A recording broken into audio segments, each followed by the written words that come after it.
Muy bien, vamos a iniciar. Solamente voy a decir el nombre del participante. Por Aide Valderas Medina nos está acompañando Luis Castrejón, que viene de la Dirección General de Cultura Popular. Adelante. Gracias, muy buenos días.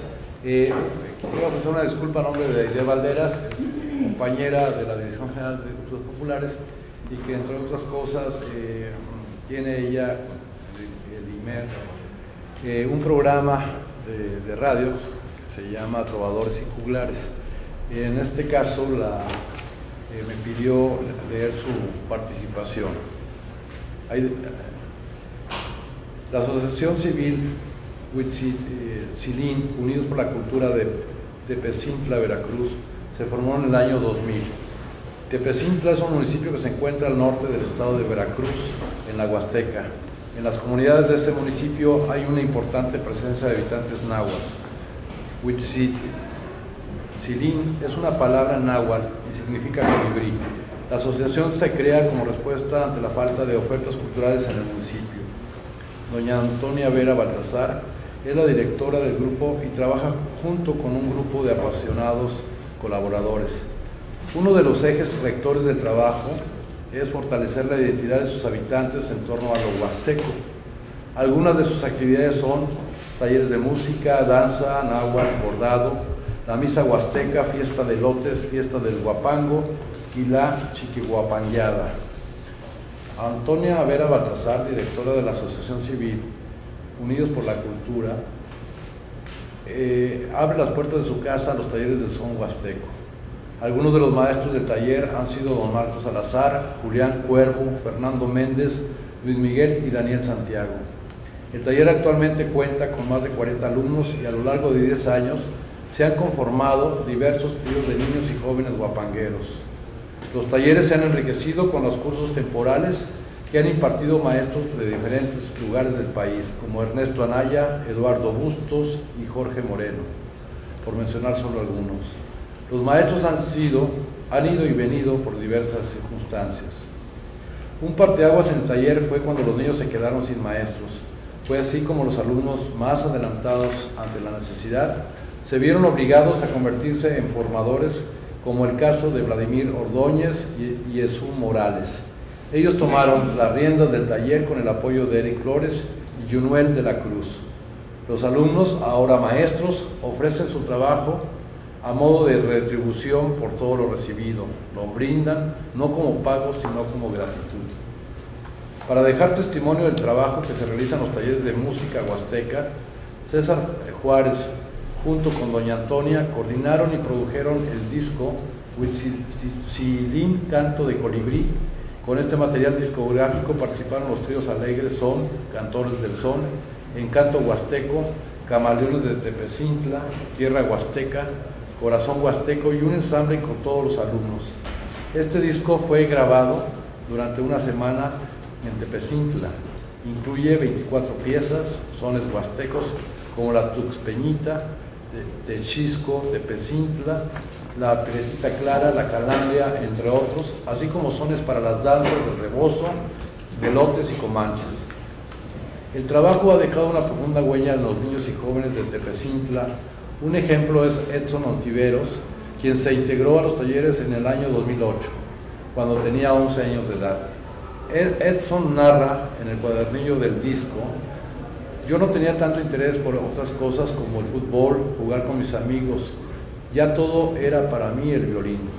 Recuerdo tanto mi interés y cariño por el violín que el día en que sortearon para que los alumnos se lo llevaran por primera vez a casa, ese día perdí el sorteo y lloré por no haber obtenido el violín y no podérmelo llevar por una semana. Aquel niño que anhelaba llevarse prestado un instrumento musical trabajó arduamente y años más tarde, en 2013 en San Joaquín, Querétaro, se convertiría en el campeón del concurso de violín Interpretación del Huapango Huasteco, organizado por la Escuela de Laudería del Instituto Nacional de Bellas Artes. Edson ganó un violín con un valor comercial de aproximadamente 40,000 pesos. Logró el triunfo junto con sus compañeros Jesús y Yunuel, quienes conforman el trío Los Cantores del Son. Esta agrupación representó en 2014 a México en la 6ª Jornada Iberoamericana de Niños y Jóvenes Poetas, Troveros y Versadores, que se realizó en Las Tunas, Cuba. Actualmente Edson vive en la Ciudad de México y es parte de la Orquesta Sinfónica Juvenil de Tlalpan y se está preparando para ingresar a la Facultad de Música de la UNAM. Otra alumna destacada de los talleres es Yuyulsin Pérez, que actualmente vive en la ciudad de Jalapa, es estudiante de Historia de la Universidad Veracruzana y es parte del trío huasteco Tlacuatzin junto con Eloy Zúñiga y el célebre músico tradicional don Víctor Ramírez. Durante la fiesta del Huapango de Tepezintla se realiza una ceremonia para apadrinar a un trío huasteco recién conformado. Para este acto se elige a 3 personas que acompañarán a cada músico. En el 15 aniversario del trío femenil Las Palomitas Serranas, amadrinó al trío de jovencitas Flores de Azar, integrado por Monserrat de la Cruz, Mariana Vera y Monserrat Carballo. Durante la ceremonia, las madrinas lavaron con agua bendita las manos de sus ahijadas y les vaciaron en la nuca un jarrito lleno de aguardiente. Al final, cada madrina ofreció unas palabras para desearles buena suerte en su camino como guapangueras. Este acto público, que se realiza en la plaza central del pueblo, se llevó a cabo de manera simbólica para dar importancia al inicio de una vida como músico. Doña Antonia Vera es una mujer visionaria que ha sabido delegar responsabilidades e involucrar a los jóvenes en el trabajo que realiza la asociación. La denominada Chiquihuapangueada es una fiesta de guapango que se realiza en el mes de noviembre y los alumnos del taller son los que se encargan de todos los preparativos, desde poner sillas y conducir el programa, por ejemplo. Don Miguel Reyes Ordóñez, Premio Estatal de la Juventud 2016, desde los 15 años participa activamente en la organización de la fiesta del Huapango. Su trabajo es una contribución directa a la comunidad y sin darse cuenta adquirió habilidades de promotor cultural. La misa huasteca se realiza una vez al mes en la parroquia de Tepezintla. Los niños del taller musicalizan la homilía y cantan versos de don Beto Ortega, trovador de González, Tamaulipas. Los niños entonan versos religiosos, pero al ritmo de sones como la azucena, el caballito y el gusto,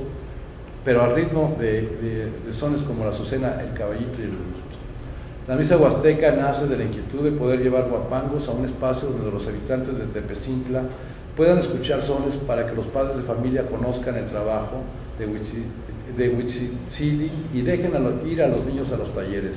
Después de todo, ir a la iglesia para escuchar música es una práctica muy antigua que hoy está más viva que nunca en Tepezintla. El trabajo se realiza durante todo el año. Una celebración muy importante en la Huasteca es la fiesta de los elotes, la cual se celebró el 29 de septiembre. El maíz es parte fundamental de la vida, no solamente de los huastecos, sino de los mexicanos. En la Huasteca se cree que el maíz está vivo y por eso se le da de comer y se pide que no le caiga plaga a la milpa. Esta fiesta se realizaba de modo particular en algunas casas. Gracias a esta asociación y a través del testimonio de la tradición oral, ahora se realiza la fiesta en la cabecera municipal con la colaboración de la parroquia del pueblo y de los integrantes de la casa campesina.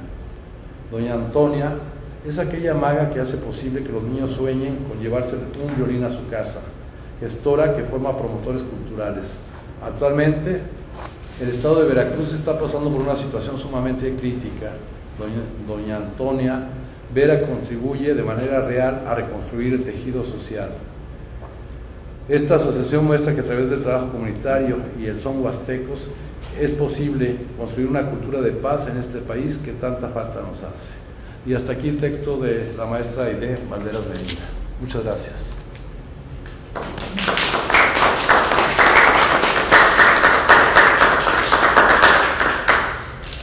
Le vamos a pedir que le haga llegar, por favor, el reconocimiento. Entonces, yo digo que abran las preguntas para él, por si acaso llegaran los que están en intermedio y vemos si llegan. Bueno, ok, vamos a somos pocos. Si alguien tiene alguna pregunta sobre el tema expuesto, pues me gustaría que de una vez pudieran realizar la pregunta para dar oportunidad a que llegue otro ponente de los que falta. Sí, me permito un poco explicar porque comento que yo vengo de el estado de Querétaro, y justo me toca iniciar en este estado en el año 2001 un programa de formación de niños y jóvenes guapangueritos que en el quehacer de la promoción cultural y la gestión cultural fue muy importante, sobre todo en este sentido de la asociación de la señora Antonia Vera, de construir puentes entre las generaciones. En aquellos años era muy emergente, era así como emergente iniciar un proceso sobre todo que mantuviera la continuidad de la tradición entre los viejos músicos y los niños y jóvenes del siglo XXI, sobre todo por los procesos de migración. Muchos músicos tienen que llevar sus manos de obra a Estados Unidos y dejan las comunidades. En este sentido, si bien el estado de Veracruz tenía una, sobre todo, importante trayectoria en términos de la formación de músicos tradicionales, había otros estados como el de Querétaro que no se contaba. En ese sentido, los viejos músicos estaban falleciendo, por lo que era emergente, más allá de pensar en diseñar metodologías en la formación. Y al igual que doña Antonia Vera, por eso creo que esta experiencia de esta comunidad de Tepezintla es muy valiosa, porque como más allá de las instituciones, los ciudadanos crean comunidad a partir de la cultura. Y la experiencia que nos muestra este trabajo que narra Aide Valderas, pues es muy significativo. Es decir, no hay un canon, un decreto que les diga cómo hacer las cosas. Sin embargo, lo hacen por el sentido no solamente de pertenencia a la comunidad, sino también de ocupar un papel no de salvaguardia, sino de salvaguarda de la tradición. Creemos muy importante, sobre todo en estos casos, socializar esta experiencia del vuelo del colibrí, en el sentido de que gracias a estos, no quise decir promotores ni gestores, sino gracias a estas personas que tienen un rol muy importante en su comunidad, se crea sobre todo ese territorio importante que tiene que ver con el patrimonio cultural material. Es decir, se crea un territorio único en donde no hay intermediarios, en donde no hay un discurso muchas veces del Estado, pero sí hay ganas de construir ese eslabón necesario entre los viejos músicos y los niños y jóvenes. Y además, lo más importante, que en ese territorio, a pesar de los pesares, se crean, y eso lo digo también por conocimiento de causa con el caso de Querétaro, y perdón que hable de Querétaro, pero como menciono la jornada Niños y Jóvenes Poetas, me toca a mí iniciar ese programa de Niños y Jóvenes Poetas en Querétaro para entrar a un trabajo de construcción del verso, y ahora llevamos 9 jornadas iberoamericanas. Entonces sí creo que ese territorio es muy importante, porque además lo que sucede aquí es que esos niños que inician en un proceso del saber ancestral, de reconstruir este mundo de significados, pasan a un plano de formadores en la tradición. Y eso sucede en estados que comparten esta región cultural de la Huasteca, que es Puebla, es Veracruz, es San Luis, es Hidalgo, es Querétaro y me falta Tamaulipas. Entonces, esta dinámica que se ha ido creando a partir de ya podemos hablar 17 años, ha generado que en la tradición, frente a los saberes ancestrales y la innovación creativa, se construya este puente, este eslabón. Creo que eso es fundamental. La pregunta que nos hacemos, ahora yo, ya en la Dirección General de Culturas Populares, es que a veces es necesario, ante la emergencia, construir esos puentes. Y una vez construidos esos puentes, podemos reflexionar sobre procesos metodológicos para la enseñanza de la música tradicional.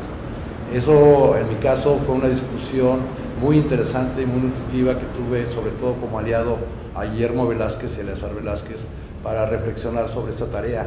Y segundo, también que hay un proceso nada romántico, que tiene que ver con la construcción de un proceso cognitivo en cuanto al contenido de la música que constituye, sobre todo en este caso el verso que constituye un proceso eminentemente cognitivo y que creo que tendría que ser un tema epistemológico también en el tema del trabajo del PCI. Y esto lo digo porque imagínense niños que en esta jornada se hace después de haber trabajado años con un programa de niños y jóvenes poetas en Querétaro, que tiene que ver con la complejidad que representa la décima, ¿no? La poesía decimal.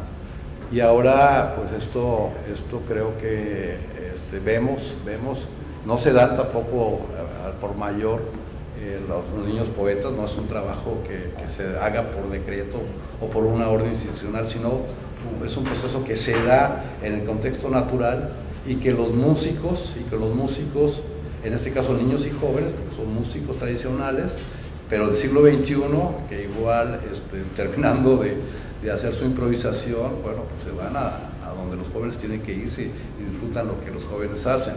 Pero sí creo que tenemos que ir apostando por recuperar experiencias formativas. Yo sostengo que cada taller de formación de niños y jóvenes en las comunidades es una experiencia metodológica de formación. Y estas experiencias metodológicas de formación en la tradición también tienen que recuperarse, tienen que registrarse, documentarse y compartirse.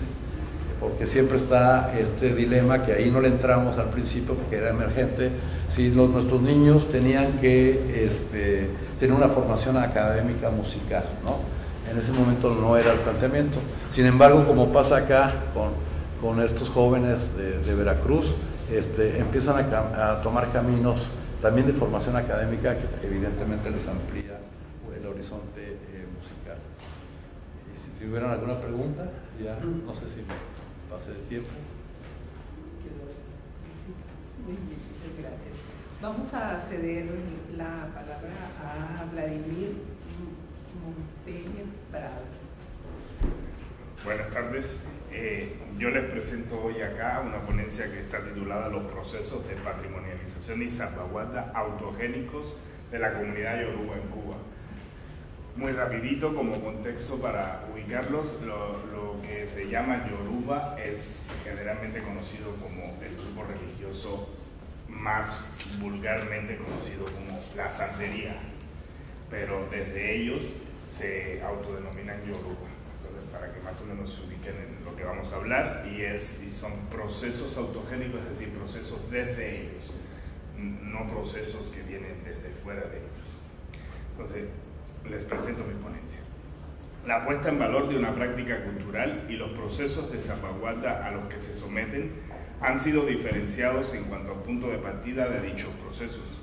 Por una parte, aquellos que emanan desde el interior y a iniciativa de los propios portadores de la cultura en cuestión, y por otro lado, aquellos que parten desde fuera de estos grupos, sea vía instituciones especializadas u otros entes externos al propio grupo cultural.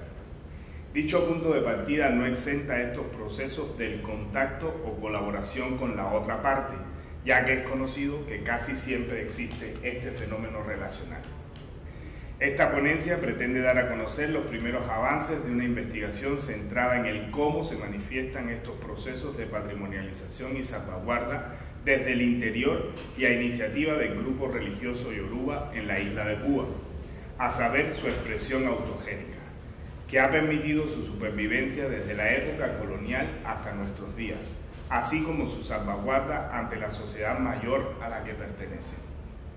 La puesta en valor, es decir, el proceso de patrimonialización, centrará la reflexión en torno al significado de su práctica religiosa y sus formas de transmisión intergeneracional, intrageneracional e incluso transgrupal.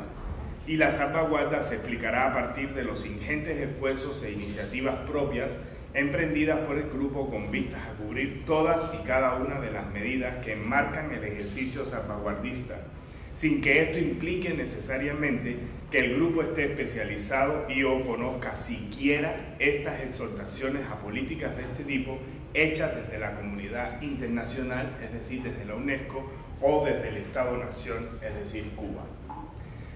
Iniciamos con el proceso de patrimonialización autogénico de la comunidad yoruba.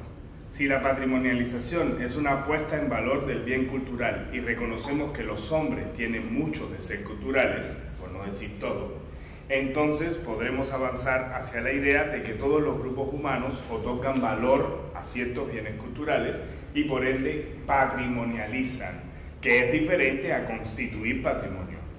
A partir de aquí, lo único que nos queda por hacer es entender el cómo lo hacen y por qué en los diferentes grupos.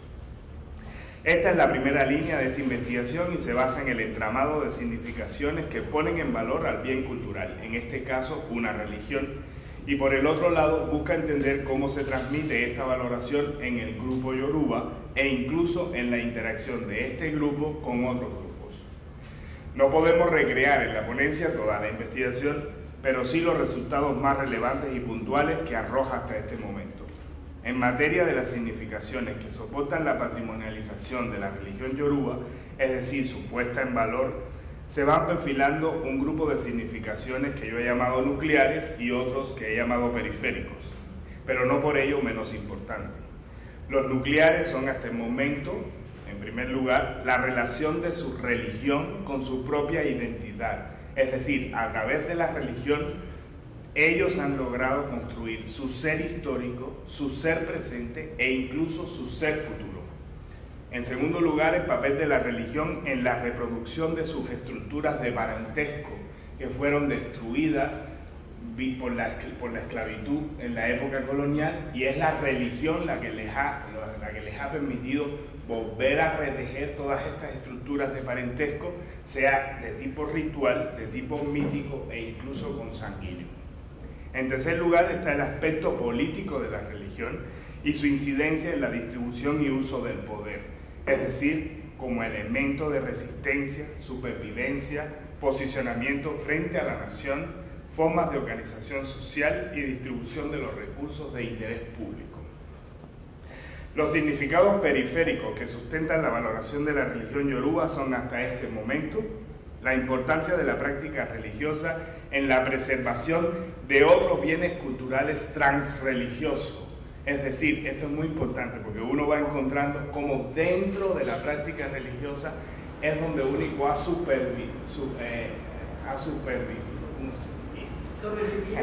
ha sobrevivido algunas prácticas culturales que no son necesariamente religiosas. A lo que me refiero es a esto. Me refiero a que dentro de la religión ha sobrevivido, por ejemplo, la lengua yoruba.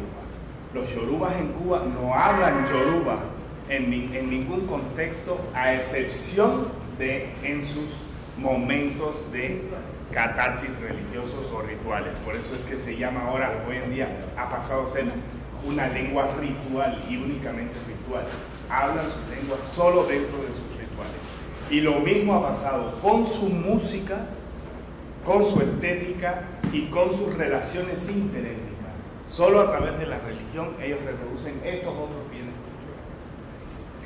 Y en segundo lugar, la vinculación de la religión con los estados emotivos sentimentales y de comportamiento, tanto a nivel individual como colectivo. Finalmente, el papel central de la religión en la solución de contrariedades al interior del grupo o situaciones cotidianas en su relación con otros grupos. Altamente valorada como está, los yorubas no solo ponen en valor su religión vía el entramado de significaciones, sino que transmiten estas valoraciones al interior del grupo y en ocasiones específicas de forma transgrupal. Estas maneras de transmisión intra y transgeneracionales, es decir, transgrupales, constituyen el segundo punto neurálgico de la investigación sobre el proceso de patrimonialización y se expresan en diferentes momentos de la vida religiosa. La transmisión intergeneracional se manifiesta cotidianamente en las normadas relaciones entre jerarquías y edades rituales, que no solo se expresan simbólicamente en la gestualidad que denota su reconocimiento, como besar la mano, inclinarse ante jerarquías o jerarquías rituales de edad, que significa el momento en que alguien se inicia en el grupo, es como una muerte ritual y un nacimiento ritual, que a partir de ahí se inicia el 1, el 2, el 3, aunque tenga 60 años, ¿no? Sino en la normatividad que impone al jerarca o mayor dirigir unas palabras sobre la temática valorativa a su subordinado, con la expectativa de que éste reproduzca la acción frente a sus propios subordinados, tanto en la estructura jerárquica que lo da los títulos sacerdotales que hay dentro de la religión, como en la de los grupos de edad, que es el tiempo transcurrido desde la iniciación. Esta forma de transmisión verbal intergeneracional aparece también en todos y cada uno de sus rituales, ritos, ceremonias, así como en las reuniones de las estructuras parentales, niveles de hermandad, padrinazgos, madrinazgos, existen muchos tipos de parentesco al interior de la religión, que se organizan bajo la dirección de las casas santorales o casas de Ifá. Son también muy importantes aquí los ejercicios espirituales que conectan al mundo de los vivos con la de los ancestros, permitiendo la transmisión de valores y significados entre generaciones no solamente vivas, sino entre generaciones vivas y las del mundo de IQ, es decir, lo que conocemos en Occidente como la muerte. La transmisión intergeneracional, por otro lado, no toma en cuenta para su ejercicio las diferencias jerárquicas o de edad ritual. No es una transmisión valorativa de tipo horizontal que se expresa o entre jerarcas y mayores o entre neófitos, es decir, periodo de yaboraje y menores. El primer caso se produce por lo general en las reuniones de interpretación y o lectura de los diferentes mensajes oraculares de interés colectivo y también en las de interpretaciones de pataquíes, que es lo que conocemos en Occidente normalmente como mitos. El segundo caso se expresa con mayor grado durante los ritos de separación en los que se agrupan colectivos de edades rituales idénticas o neófitos. También es muy activa la transmisión intrageneracional cuando se toca tambor o cajón a deidades o ancestros y en las reuniones de apures, que es un término de parentesco que significa hermanos de un mismo santo u orisha, en cuyos momentos se transmiten entre iguales sus aprendizajes, sus valoraciones, sus experiencias. Más allá de las formas de transmisión entre generaciones grupales, ocurre el fenómeno de la transmisión transgrupal, es decir, entre el grupo yoruba y otros grupos. Una estrategia utilizada por la comunidad yoruba en Cuba, al menos desde los inicios de la época colonial.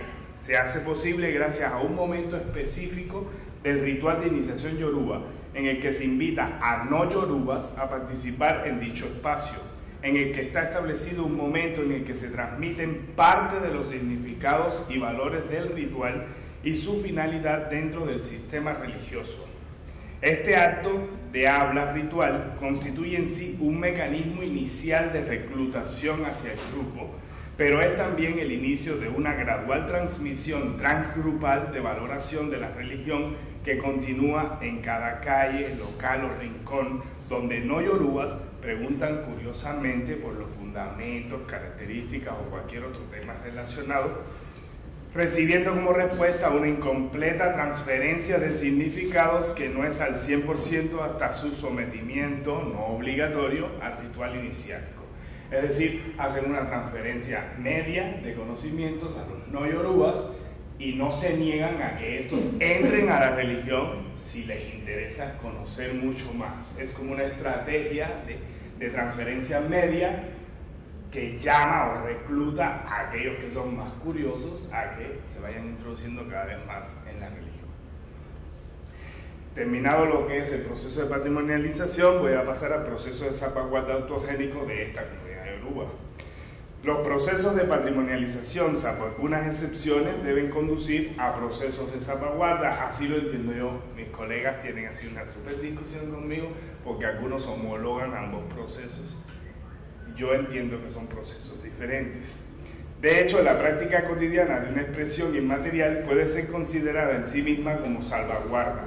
Sin embargo, estas prácticas enfrentan muchísimos retos en su vida diaria que pueden incluso llegar a amenazarlas. Es por ello que se piensan desde la UNESCO una serie de medidas que buscan salvaguardar dichas prácticas, en las que sin duda algunas encajan los sistemas religiosos como el yoruba.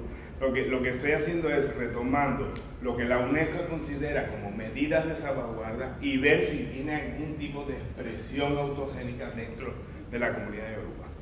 Esta serie de medidas, sean aplicadas teniendo como referencia o no lo enunciado por el organismo internacional, también se expresan de manera autogénica. Revisemos entonces cómo la comunidad religiosa yoruba ha estado aplicando y colaborando por sí misma en la salvaguarda de su propia religión. En términos de investigación, esta comunidad ha iniciado un proceso gradual de apertura hacia los ejercicios de investigación que desde fuera se han acercado a los yorubas. Es decir, de constituir en el pasado un grupo extremadamente cerrado, reacio a las investigaciones externas, son hoy el grupo etnorreligioso más estudiado en la isla, por una apertura que ellos mismos se plantearon como política. Y esto, en gran parte, a una estrategia gradual que desde dentro se ha reformulado la importancia de ser investigados, lo que les ha permitido incluso colaborar estrechamente con instituciones como la Fundación Fernando Ortiz de la Unión Nacional de Escritores y Artistas de Cuba, entre otras. Esta apertura, esta disposición a ser investigados desde fuera, es sin duda un ejercicio en pro de la investigación. Y sin embargo, ha ido más allá. Uno puede descubrir el proyecto que desde el mismo triunfo de la Revolución de 1959 encabezaron para aprovechar los beneficios educativos, traduciéndose en muchos investigadores sociales que son hoy yorubas, es decir, cuando la Revolución de 1959 implementa el sistema de educación gratuita para toda la población cubana, ellos dicen, esta es la mía, y aprovechan y comienzan a enviar intencionalmente a muchos de sus miembros a estudiar a las universidades y todo para obtener títulos e irse autoinvestigando a ellos mismos con la legitimación que sabemos desgraciadamente solo da el Estado-Nación vía los títulos y estas cosas. Traduciéndose muchos investigadores sociales que son yorubas y encabezan hoy las investigaciones insignes sobre el grupo, iniciando así una corriente de autoinvestigaciones que aportan a este momento muchos frutos y productos.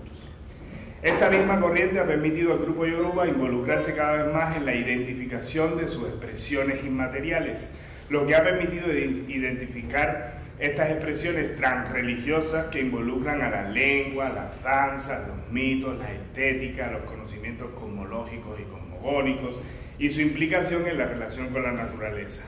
Identificar estas expresiones ha reforzado la presencia del grupo yoruba no solo como un ente religioso, sino en su dimensión cultural total.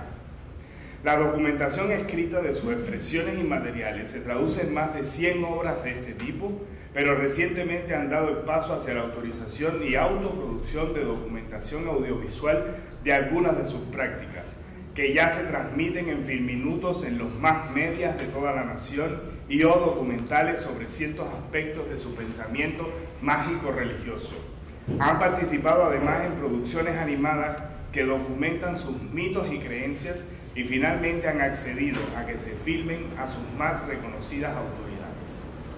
En cuanto a las medidas de resguardo y conservación, la más visible fue la inauguración y mantenimiento del Museo de Arte y Cultura Yorubas, con sede en el municipio capitalino de Regla, que no solo expone aspectos de su cultura material, sino que resguarda documentos que versan sobre su memoria y otras expresiones inmateriales. El otro punto decisivo en este renglón de la salvaguarda es la conservación de muchas de sus expresiones inmateriales en el interior mismo de sus ritos y rituales, vía una práctica ancestral y una tradición oral que transgrede el olvido. En sus rituales y ritos se han resguardado su lengua, hoy considerada como lengua ritual, pero también muchos de sus conocimientos sobre el uso y comprensión de la fauna, la flora, los significados culturales, su estética, su música, entre otros, sus bailes, muchas de las cuales no existen o están muy poco difundidas fuera de los espacios y tiempos rituales, y poco a poco van saliendo de estos espacios, por decisión de ellos mismos, nadie los ha obligado. La promoción autogénica, que incluye sus actividades de difusión y divulgación, no se agotan en la producción y puesta en circulación de los diferentes productos de la documentación ya mencionados, sino que se amplía en la puesta en escena de muchos performances hechos por ellos mismos de sus prácticas y formas de ser en espacios públicos, gestionados por la propia comunidad yoruba por intermediación de la Asociación Yoruba de Cuba. Entre los más importantes hemos de mencionar el ya famoso Festival Anual Huemilere en el municipio de Guanabacoa, las presentaciones del ballet folclórico Yoruba y su participación activa en los festivales bianuales del Caribe, con sede en Santiago de Cuba. También se logra la promoción vía los toques del tambor y canto de contenidos yorubas en cabarets, teatros, tribunas populares y otros espacios públicos de toda la isla. Los rituales y ritos de la práctica mágico-religiosa yoruba son esenciales y de suma importancia en los ejercicios autogénicos de salvaguarda, como la revitalización, la transmisión intra y transgeneracional, la participación del grupo y transgrupal en sus expresiones y salvaguardas, la valoración y revalorización, sobre todo vía las reuniones de especialistas rituales y neófitos, la transmisión de conocimientos y la dimensión educativa del ser estar yorubas e incluso en las actividades relacionadas a sensibilizar y fortalecer capacidades desde y hacia la comunidad.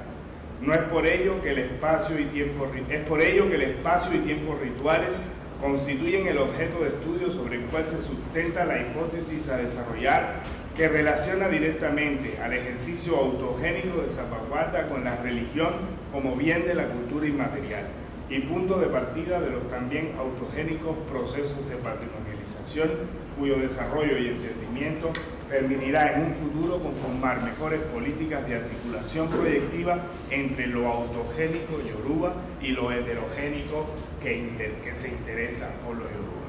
Hasta aquí, muchas gracias. Señor, quería preguntas. El asunto está en que yo tuve la oportunidad de leer la ponencia de él hace 2 días. Yo había elaborado una y resulta ser que cuando uno trabaja en los mismos proyectos llega a pensar cosas muy similares sin habérselo propuesto. Entonces, no modifiqué el texto para evitar ser diferente, tramposo, y entonces esto decía y sigue diciendo así. ¿Sí? El contenido de este breve documento fue hecho para llamar la atención sobre lo que estamos haciendo los que trabajamos con el patrimonio cultural inmaterial. Cada vez que alguna persona me pregunta sobre las declaratorias y la posibilidad de que una expresión local reciba ayuda del gobierno o la iniciativa privada, me veo obligado a aclarar que el gobierno federal hará poco o nada para apoyar financieramente la puesta en práctica de eso que quieren que tenga una declaratoria. Es decir, que el mejor ejercicio de patrimonialización ya lo han hecho ellos y no han requerido para nada de otros. Esto es lo que Vladimir presenta o llama un proceso de patrimonialización autogénica, y que por alguna extraña razón yo en algún momento le cambié algunas letras para dejarla como endogénica. Hay alguna razón filológica, pero algún día lo discutiremos más a profundidad. Y a profundidad en un proyecto donde participamos conjuntamente, que es el proyecto del Archivo de la Palabra, en el que, a propósito del patrimonio cultural inmaterial, nos hemos negado a hacer acompañamientos para cualquier género de declaratoria, porque como estudiosos del patrimonio cultural inmaterial sabemos de los problemas políticos que han generado en México las declaratorias de la danza de los parachicos, del mariachi, de la pireta, de los voladores, por citar solo algunos casos. Casi ninguno de ellos ha producido armonía entre los creadores, portadores y practicantes, y sí, reitero, les ha producido problemas. Algunos de ellos, los problemas, se han derivado del celo por la seguridad local de la originalidad de la expresión como propia como de allí. Otros, porque la investigación y la integración de expedientes no contempló en ocasiones a todos los involucrados en la patrimonialización endógena, unos más porque sienten que todo el teatrito sirvió para una ceremonia en la que se entregaron papelitos y cada quien se tomó la mejor foto posible, entre otros casos. El archivo de la palabra se ha negado, decía, sobre todo a participar en ejercicios de patrimonialización exógena. Nuestro código ético nos lo impide o debería de impedirlo. Y es el propio código ético el que nos guía en el proceso de identificación, registro, documentación, conservación, divulgación y difusión de los documentos audiovisuales que componen nuestros acervos. Ya en otros espacios hemos dejado claro que no nos mueve esa ética kantiana, cuyo imperativo presupone que todos los seres humanos, todos somos iguales. Tampoco nos mueve, si no somos iguales, y qué padre que no somos iguales, ¿sí? Como especie, como animales, yo comparto que prácticamente somos iguales, pero como entes culturales, no. Y que viva la diferencia, si no se acaba la diversidad del patrimonio cultural y material. Tampoco nos mueve la ética utilitarista que se escuda en la idea de que mientras hagamos felices a los otros, estamos dentro de una buena acción. Más bien, estamos dentro de una forma muy particular de entender esto que algunos filósofos han llamado una ética dialógica y por ende más humana. Pues bien, estudiando sistemas de cargos, por citar algún ejemplo, o eso que ya se ha expresado como mayordomías en diversas mesas dentro del Congreso, aprendimos algo que más tarde sería la clave para futuras aproximaciones al patrimonio cultural inmaterial, que el sistema de cargos o las mayordomías es producto de la instauración de normas que garantizan relaciones y regulan comportamientos indispensables para conservar una relativamente armoniosa cohesión y conductas que se dirigen hacia la consecución del bienestar colectivo. En tal tenor, consideramos desde hace tiempo que debería ser salvaguardado este propio sistema como patrimonio cultural inmaterial, pero con mucho tiempo. A propósito, para aquellos que no están familiarizados, los sistemas de cargos son diseños de responsabilidades comunitarias a los que se accede con base en normas locales que cambian conforme la propia comunidad lo establece. Gracias a esas normas, controlan los flujos de poder, resuelven necesidades políticas, sociales y religiosas, realizan múltiples actos, como las fiestas, que les proporcionan identidad, erigen autoridades y establecen su propia gobernanza local en casi todos los sectores socioculturales donde puede existir esa gobernanza.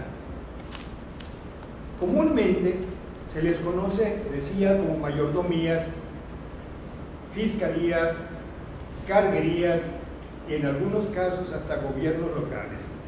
Buena parte de la vida local, allí donde existen, gira en torno de ellas y poseen tal importancia para la comunidad que ésta puede cambiar todo para que posean permanencia. Por eso, para su investigación y documentación se requiere de un amplio, profundo y acucioso estudio etnográfico, una ética dialógica y comprender que en cualquier proceso de patrimonialización donde intervengan agentes externos, como somos nosotros, no se puede dañar la soberanía local. ¿Por qué plantear esta especificidad? Veamos. Voy a dejar de lado el proceso de patrimonialización, Dios mío, cómo me cuesta trabajo esta palabra, y por ende de reconocimiento que se realizan endogénicamente, porque el proceso histórico, voy a referirme solo a los procesos que devienen en declaratorias de nivel nacional e internacional, corrijo. Las declaratorias. En lo general, las declaratorias tienen su origen en dos fuentes: las generadas desde los creadores, portadores, practicantes, y las que provienen desde fuera, según se ha podido derivar ya de lo que he comentado anteriormente. Estas últimas, las que provienen desde fuera, son generalmente impulsadas por empresas privadas, por gestores, por instituciones gubernamentales de cualquiera de los tres niveles de gobierno en México, y eventualmente por investigadores y académicos. En cualquier caso, la integración de expedientes y en un determinado momento del proceso, la participación gubernamental es insoslayable. También, en lo general, cuando las declaratorias de patrimonio provienen desde las comunidades, suelen intervenir en un siguiente momento profesionales, profesionistas e investigadores. Allí es donde el consentimiento informado, se nos ha dicho, adquiere pertinencia. También lo es cuando las iniciativas llegan desde fuera y el consentimiento informado, por supuesto, les es exigido a aquellos que lo proponen. Hasta aquí todo parece que marcha muy bien, pero esto puede, y resalto, puede, porque así ha ocurrido, prestarse a múltiples manipulaciones, pseudoinformaciones, informaciones falsas, creación de expectativas poco certeras, etc.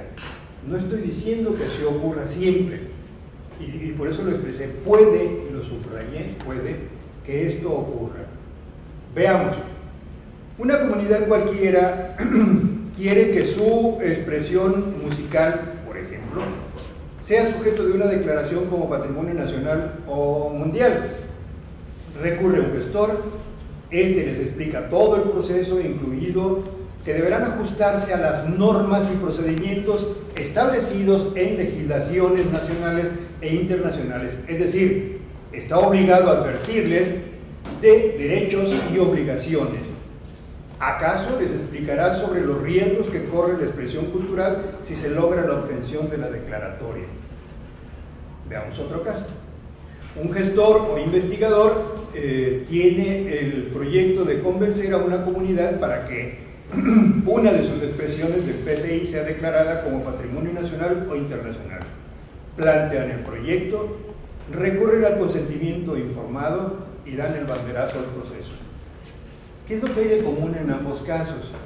Primero, la ruta a la obtención de la declaratoria a partir del consentimiento informado, y segundo, el propio consentimiento informado. Parece que todo marcha perfectamente y sin embargo no siempre ha sido así, porque hay una variable que no se ha contemplado, y el mejor de todos los ejemplos lo tendríamos recurriendo al sistema de cargos. Veamos, si hasta el consentimiento informado todo está bien, ¿dónde es que la puerca tuerce el rabo? Pensemos en que se hiciese una declaratoria del sistema de cargos de la mayordomía. Las propias normas locales deberían someterse al sistema normativo estatal o nacional. Pues bien, las normas que dan sentido al sistema de cargos fueron creadas, reformuladas, desechadas o sustituidas desde dentro, es decir, se trata de un ejercicio pleno de voluntad colectiva localmente, y aquí empieza el duelo. Las normatividades internas y las normatividades externas, que no coinciden, eso lo tenemos muy claro. Si no, Chiapas sería un hervidero de procesos autonómicos, Cherán sería absolutamente autónomo, y muchos otros, bueno, hasta Cataluña, ¿no? Lo voy a decir en otras palabras, en un ejercicio de plena soberanía sobre sus cosas, ellos habían decidido el destino de su propio sistema o de las mayordomías. Entonces, ¿qué pasa cuando se coloca bajo una ley nacional? Eso casi nunca lo pensamos cuando participamos en estos procesos de salvaguardia ni de patrimonialización. Ahora desviemos la mirada y vayámonos, por ejemplo, a una danza o un instrumento musical en un proceso de declaratoria. ¿No correrá igual suerte? Es decir, ¿no se perderá la soberanía sobre el mismo? La respuesta es, al menos parcialmente, sí. Este riesgo es aún mayor cuando la patrimonialización es exogénica.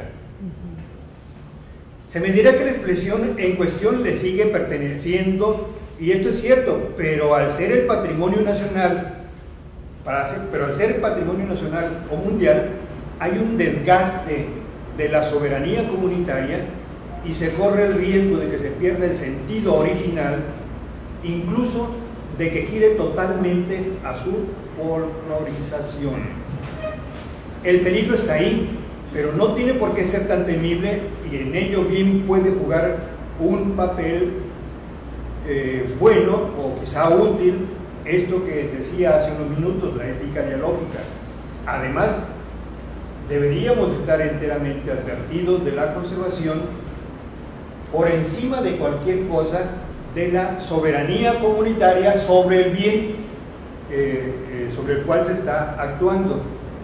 Es claro que cualquier proyecto de declaratoria exogénicamente gestado acabará por vulnerar la soberanía sobre el bien cultural por patrimonializar.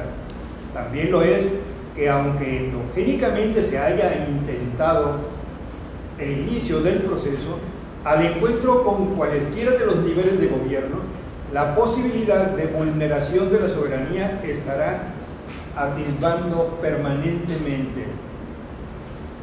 Luego, ¿no existe salida alguna? Al parecer sí. El propio patrimonio cultural inmaterial, reitero, está ahí antes de que hayamos nacido. El de los otros antes de que lo hayamos conocido. Ambos han vivido y han persistido con independencia de nosotros. Se ha constituido como patrimonio cultural inmaterial con independencia de nosotros. La paradoja es que es preocupación de nosotros y no de ellos. Nosotros lo recibimos, lo atesoramos, lo vamos creando cada día, eventualmente lo valoramos, ocasionalmente lo gestionamos. Pues bien, cuando la valoración es endógena y somos invitados a acompañarlos en un proceso de patrimonialización exógeno, nuestra responsabilidad es muy grande, tan grande y sutil que a veces no lo valoramos en toda su dimensión, ni temporal, ni sociocultural. Pero puede ocurrir que los otros tampoco. Y estamos obligados a transmitir esto que nosotros sí alcanzamos a percibir. En un arranque de sumo romanticismo o de voluntarismo, podemos embarcarnos y ayudar a embarcar al bien por declarar mediante la participación en la conformación de expedientes u otras labores de gestión. Nuestra obligación, pues, debería ser la de conocedores y coadyuvantes de la historia, del potencial identitario, del valor conferido, de la capacidad y efectividad simbólica del bien por declarar. Pero no basta. El derecho, la política, las políticas públicas, por supuesto, en torno del PCI, el contexto regional, estatal, nacional e internacional deberían ser variables que nosotros deberíamos colocar en el proceso de conformación de expedientes. Asimismo, deberíamos ponderar y hacer evidentes los riesgos y no tan solo las responsabilidades de la obtención de una declaración. Esto implica, de un lado, un permanente diálogo y de otro, colocar constantemente la necesidad de que ocurra lo que ocurra, de que ocurra lo que ocurra en el corto, mediano y largo plazo, los creadores portadores jamás pierdan la soberanía sobre el bien patrimonializable. No me pregunten cómo. Es decir, esto sí, ni lo puedo decidir yo, porque cualquier cosa que yo toque en tanto investigador, antropólogo, etnólogo, del patrimonio de los otros, no depende de mí y su destino tampoco depende de mí. Es decir, esto es como que un juego permanente, una responsabilidad permanente de, bien, ahí está, ¿y ahora qué hacemos? Pues no hacemos nada, no hay ningún problema, no hagamos nada. Déjamelo en paz, te lo dejo en paz. Acompáñame, te acompaño. Modifícalo, no. Párate, no es mío, no lo puedo tocar. Es decir, eso es algo así como que una advertencia que en buena medida en el proyecto del que comentaba hace unos minutos al iniciar la lectura de esto, es una constante, una advertencia de todos los días. Es como rezar antes de ingerir los alimentos. Y por supuesto, ya para finalizar, en el caso de que la patrimonialización exógena, aunque con todas las variables colocadas en diferentes fases del proceso, es esperable, lo mismo que el permanente diálogo, ¿sí? Debemos de ser más o menos claros en que la toma de conciencia de la soberanía sobre el bien declarable es imprescindible. En últimas palabras, la ética dialógica contempla permanentemente al otro. La ética dialógica ensambla con el ejercicio y la permanente defensa de la soberanía comunitaria sobre el patrimonio cultural inmaterial. Parece que así ha ocurrido siempre, pero las declaratorias, sobre todo las 4 de las cuales hacía referencia hace unos minutos, ¿sí?, nos dicen que al vulnerar la soberanía se vulnera el ejercicio de autonomía y en cierta forma se ayuda a la enajenación del patrimonio cultural inmaterial y nos convertimos un poquito en etnocidas. Gracias. Qué fuerte.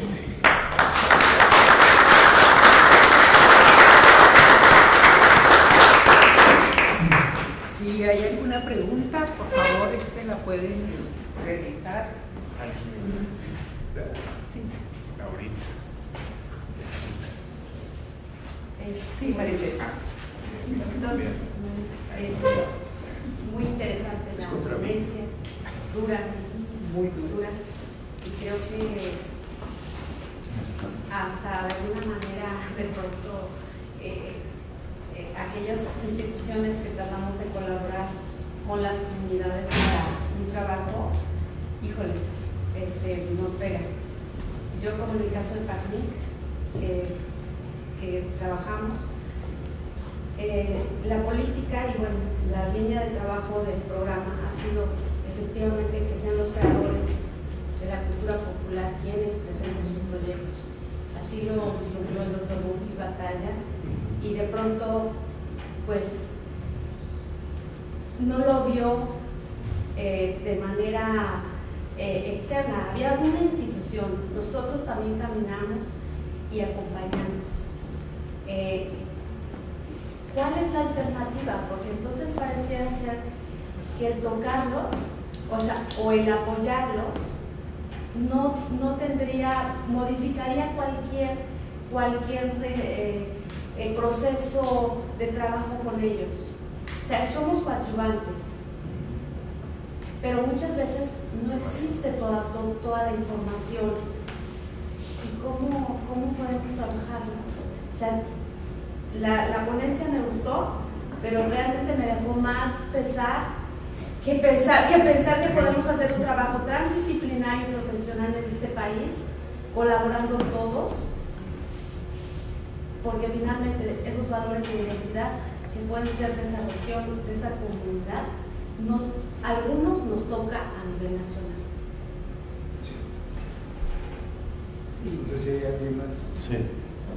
Sí, creo que es como la pregunta del ser y el deber ser, ¿no? Por eso yo señalaba en mi intervención que cuando son más proyectos autogestivos, se tiene sobre todo una idea desde la comunidad de lo que es necesario hacer. Pero también sí creo que las instituciones tienen que tener la participación de especialistas en temas importantes que tengan que ver con el patrimonio cultural y que puedan construir también una reflexión con la comunidad sobre este asunto del ser y del deber ser, no como un intermediario de los saberes.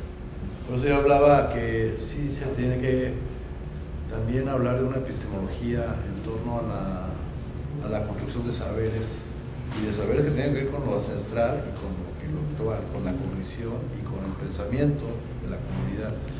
Y sí creo que las instituciones deben de sí acompañar procesos, pero en ese acompañamiento apuesta por algo, es decir, por un punto de partida, pero también un punto de llegada. Es decir, si hay que hacer un trabajo emergente, porque una práctica está en este filo del abismo, por procesos de migración, de los que pudiéramos pensar. Entonces ahí la institución sí tendría que generar programas encaminados a construir los eslabones entre la tradición, sobre todo que tenga que ver con las nuevas generaciones, ¿no? Por eso poner el ejemplo de los que en algún momento fueron iniciados en una práctica, se convierten también en los formadores de esa práctica. Es decir, sí tienen, en el caso de los músicos, una función social en su propia comunidad, pero si la institución no lo tiene claro, estamos hablando de instituciones no solamente federales, sino también en ámbito estatal y local, ahí estaríamos en este escenario que parece más un cuento de terror. Entonces creemos que es terrorismo. Yo creo que tener claridad en lo que estamos haciendo en las instituciones, qué estamos haciendo.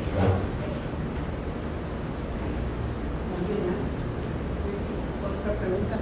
¿Otra pregunta?